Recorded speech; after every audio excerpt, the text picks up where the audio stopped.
There's a new thriller that landed on VOD called There's Something Wrong with the Children. And yeah, that could be any number of things because most kids are kind of strange, right?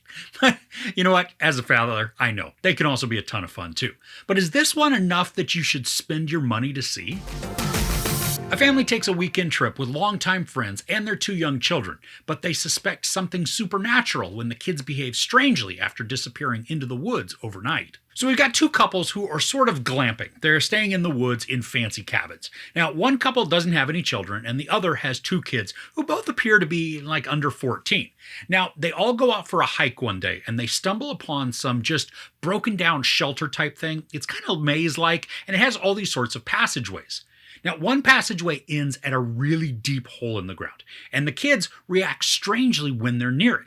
Now we flash forward to the next day, and then really odd behaviors begin to take shape with the kids, leading to crazy things happening. Now I love the setup for this, and the ambiance that's created as the friends all go out exploring and then come across the shelter thingy.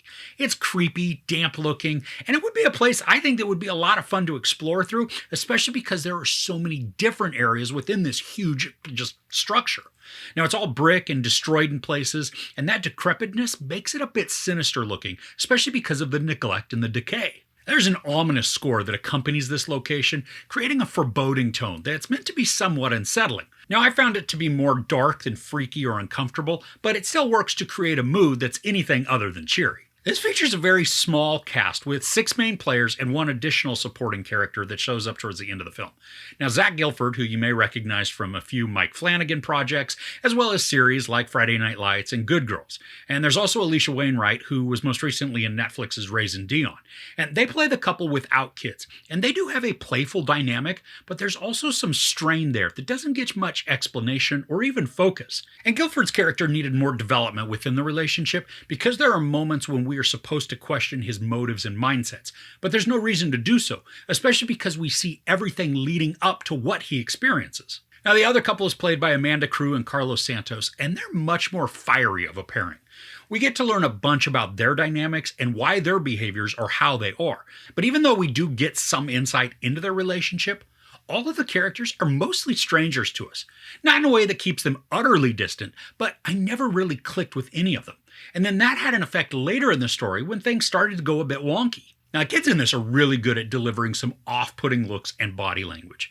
They're able to give these looks that either say F off, or they can look just through somebody, as if they didn't exist or matter at all. Now, the disdain and lack of acknowledgement, it's effective at making them a bit sinister.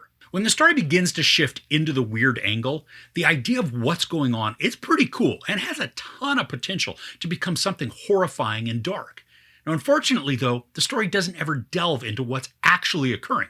We just get to see some actions, but never the reasoning as to why or how. And I'm all for a bit of mystery, but the story hinges on a rather large bit of lore, and it's not explained or examined. It just is. So we just have to go with it. But I found that really hard to do.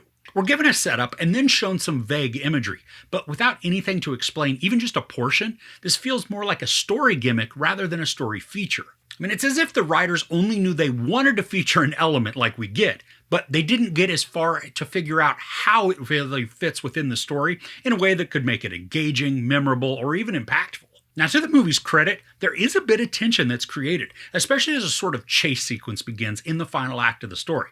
But I wasn't terribly invested in the pursuit because I wasn't fully engaged with the characters. Now, as the story reaches its climax, the whole thing becomes very predictable in the arc. The characters and actions, they all do exactly as you'd expect, so the lack of any surprise was a huge bummer. Now, the movie thinks it's more clever, dark, and edgier than it actually is. There's a huge potential to make this a very unsettling story if it had taken the time to put in just a little development in the mystery and then the characters. Now, I love the setting, and some of the character interactions are uncomfortable and awkward, and it creates good tension between the characters. And the young actors also excel at delivering performances that would make you give them the side eye and want to keep them in your periphery at all times. But overall, this misses the mark for a horror, thriller, even mystery. There's decent drama that develops, but with characters that are strangers, very little concern can be manifested when it comes to their well-being.